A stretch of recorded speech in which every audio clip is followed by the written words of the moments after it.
Hello everybody, I am Udo Weilacher. I am Professor for Landscape Architecture and Transformation at the Technical University of Munich in Germany. I'm really very pleased to have the opportunity today to present to you the projects of our students in landscape design. And I would also like to talk a little bit about the landscape perspective and how we integrate research and design as epistemological tools in our teaching. Before doing this, of course, I need to talk a little bit about a key term in our profession, the term landscape, and how we understand what landscape is all about. So let's take a quick look at that. The term landscape, how we use it here in our design studios, is pretty much based on the definition by John Brinkoff Jackson from 1984. He pointed out that a landscape is not a natural feature of the environment, but a synthetic space, a man-made system of spaces superimposed on the face of the land.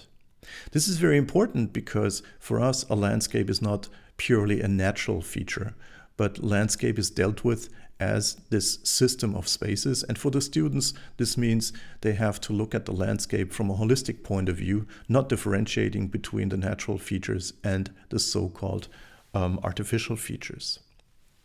Just to show you a little bit what the core competences in landscape architecture are here at TUM, I have the honor and pleasure to cooperate with professors like Regine Keller, Sören Schöbel, and Ferdinand Ludwig, and they are dealing with open spaces, regional spaces, and green technologies, which means the students have the opportunity to choose from all these different aspects, and this is responsible for the profile of the education of our students here.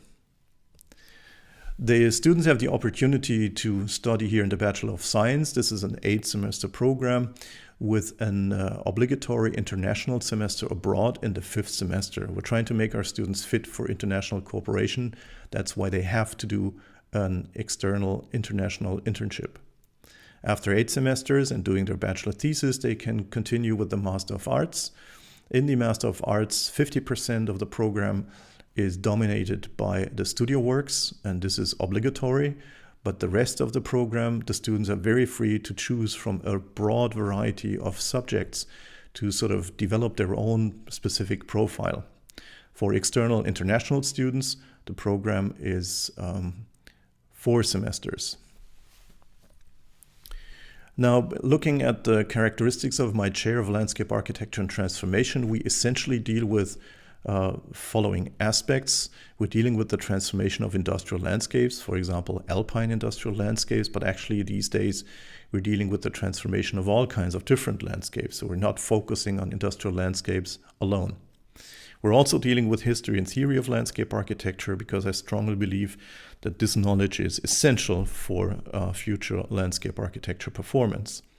And we're also dealing with the interface between landscape architecture and the visual arts, because the art approach in landscape architecture is creating a kind of knowledge which is absolutely essential for the new development of landscape architecture.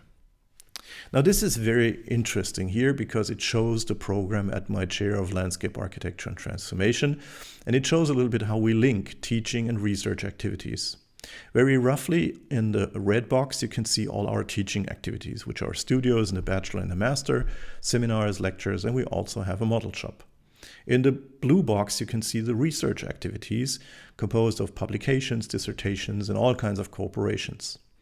Now, the teaching is not only the studio teaching, it's not only freehand drawing and sketch problems, but we're also doing something like the so-called scientific writing lab, because scientific writing for the students is not only important for developing their profile for later academic career, but writing also is a great tool to teach design strategies and logic design concepts. Of course, there's also lectures on theory and history of landscape architecture because this is the basis for successful design. This is all overlapped basically by our research activities, which means we're trying to include the students as much as possible in research programs. So the students have the opportunity to see how research is running. They also have the opportunity to actually participate in research activities and gain very important knowledge for their future career. For example, this is a project here in the EU project Trails, Transformation of Alpine Industrial Landscapes. It's a former cement mill that had to be transformed. This was part of a research project. But we took also our students to the site. We had an excursion to Borgo San Dalmazzo. We did some classical inventive analysis on the site, understanding what the site really is all about, and we had very intensive discussions with local stakeholders. Back in the studio, the project processing and consulting in teams was taking place. The results were not only plans and models, but the students had to reflect thoroughly on their design process, and that's why they write a very detailed project report.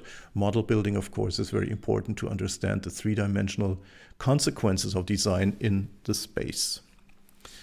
Presenting the projects is part of the education program as well. Here we have presentation with guest critics, Silvia Benedito from Harvard University or Peter Latz are just two of many guest critics that we have all the time to sort of give the students a feedback from different perspectives. But we also have the students present their projects in front of the stakeholders on the location in Borgo San Dalmazzo, a very rewarding experience for the students to see how their projects were taken into the discussion on the site itself and in the community.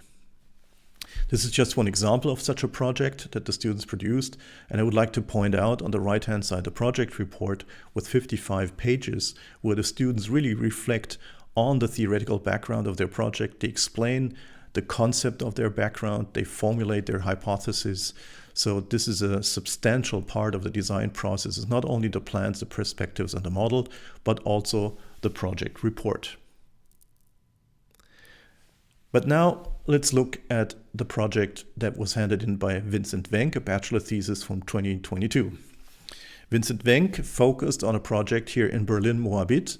It's a thermal power plant that was out of use. The energy transition and the withdrawal from energy generation with hard coal and lignite raise, of course, the question how industrial infrastructures should be dealt with in the future. Previous plans suggest energetic and cultural conversions or a complete dismantling of the sites, but Vincent Wenck here chose another strategy. He was turning this power plant into an experimental space for future development by focusing on spatially and programmatically new strategies here. So he was dealing with the question, how can we use this power plant to create new knowledge in the community, and how can we use the different components without really a fixed program, but with spaces that could be developed over time. So what you can see here in this project is that he was transforming the site in Berlin into a learning and experimentation field. He not only changed some architectonic strategies here, but he also redesigned these areas into experimentation field right next to the river. In the perspectives, you can see his ideas of how this whole project should become a learning and a community space. So the social aspect, the ecological aspect, and of course, the economic aspects were taken into consideration.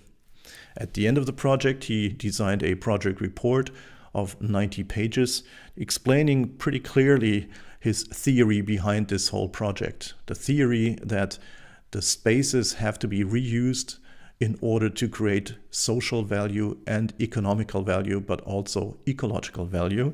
And as I said, instead of developing a fixed master plan, the project implements a strong open planning structure and multiple coded and flexible rooms that can react spatially and programmatically, not only to today's, but also to future ecological and social challenges of the 21st century. The project by Bernadette Brandl was a master thesis from 2019. She was dealing with the former refractory works of the Styrian magnesite industries in Leoben in Austria. The traditional strategy is to tear down these old industrial sites. We're in the middle of the Alps, right next to a wonderful river landscape. And the idea was to transform this place into a social development project, a project that can grow over time, a project that is not only dealing with nice images, but also converts the former site into a community center, which will add social value to the community here. What you can see here is how the student converted not only the trails along the and the rails along the site right next to the Mur River, but what's more important as a background of the project is the fact that she transformed the spaces into really a community space which will be extremely valuable for the future development of the city of Leoben. So we have like market activities, we have social activities, there's orchard for fruit growing, there are meadows, walking and cycling activities that can happen here. And it shows that the student has a very great understanding of this landscape idea, a landscape as a system of spaces. So she, of course, combined the spaces of the interior program with the exterior program and produced a 137 pages project report where she very clearly focused on her research approach on the site and showed her capabilities of scientific approach to these complex problems. Another very complex problem was the project that Xiaojian Li dealt with. She's currently a PhD student at the TUM, and she actually is doing in her PhD exactly the same work or enlarging the work that she did in her project here for this Breaking the Island, a project in Karlskrona in Sweden. In Karlskrona in Sweden, the idea was, or the problem was, the project was that there was a former oil harbor in Karlskrona, and this oil harbor had to be sort of redeveloped again. And you can see here how the student focused really on the question, how did the landscape develop over the history of time? How do we deal with the sea level water rise questions? And how can we redevelop the site to become something of ecological, economical, and social value? She also formulated, what you can see here on the right-hand side, a hypothesis. This is pretty typical for our students, that they have to formulate a hypothesis and sort of stating what a possible solution for the site will be. Hypothesis is a strategy that's also used in research, and that's why we spent quite an energy on this kind of approach. And she was also dealing with the theory of structuralism. So you can see that this is a research-based approach and not only a design project that is producing formal answers to spatial questions. You can see here the design principles that she was dealing with. And she developed a project which is really very, very interesting from different points of view, especially from the question of climate adaptation. Again, she also published a project report with 123 pages, discussing the theories that she was dealing with and pointing out the future possibilities for the site. The last project I'd like to show you is by Amy Neff in South Africa. Amy was dealing with a complex situation here at the shoreline near Knysna in South Africa. You can see it's a very, very complex situation of estuaries and water bodies, and the development of the town was not really in tune with the environmental situation. So the student not only was dealing with urban planning and landscape design, but she also was asking herself, how can we integrate this whole project into a more complex and process-oriented strategy? Again, she formulated a hypothesis for this project. She was developing a strategy to deal with the climate change effects, sea level water rise. So she redesigned the whole site. She sort of drew back the harbor area, and she made sure that there is a close interconnection between the ecological, social, and economic values in this kind of project. Some details show very clearly how she's trying to reorganize not only the functional aspect, but also the ecological aspects on the right-hand side. And it was, of course, also her duty to produce a project report. And in this project report, she really very clearly defines how complex this project is. She shows very clearly her landscape-based strategy to design a resilient future for Knysna shoreline. Well, if we look at the epistemological methods and tool in design teaching, I'd like to point out a few points. I will not touch on all of them because we don't have that much time. But number one, it's very important for us to couple the research and initiatives and the design project and to create synergies. We also combine in our teaching classical, scientific, and creative inventive analysis methods to give the students a broad view of what their environment is all about. Very important for this approach is critical reflection. Critical reflection of, for example, generated analysis data and classical research strategies. The students have to formulate and permanently question the design hypothesis based on problems first. So tell me what the problem is, and then begin with your design. But the problem has to be formulated very, very clearly. Hypothesis-based co-design process in interdisciplinary and international groups is very important for this kind of crossover activities.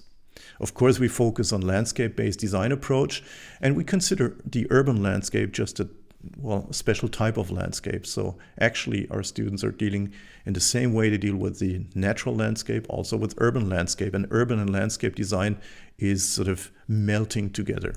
You might want to call this a landscape design that is a little bit based on landscape or urbanism. We have an emphasis on process-oriented design strategies to solve complex problems. So it's not so much about the product, but it's about the process, which is of course difficult to show on the plans actually, but it's described very nicely in the reports that I just touched at. We want our students to critically reflect on the design-generated knowledge, which means research through design is for us something very important, because we strongly believe that by design we create a kind of knowledge which cannot be created with the strategic or the classical methods in research. The theory-driven critical reflection of design solutions is also pointed out in written reports. And last not least, the critical evaluation of design solutions by practitioners and researchers and a kind of a quality management is an important point for our teaching here at the Technical University of Munich. This is how we try, in a nutshell, to make our students fit for the future. Well, at the end of this tour, I hope you got a little bit more curious about how we teach landscape architecture at the Technical University of Munich. If you should have any questions, please feel free to contact me anytime. But I hope you understood how important it is for us to integrate research and design as really important epistemological tools in teaching, and how we sort of try to make the students fit for the future, because this future is for them, for all of us, quite a challenge.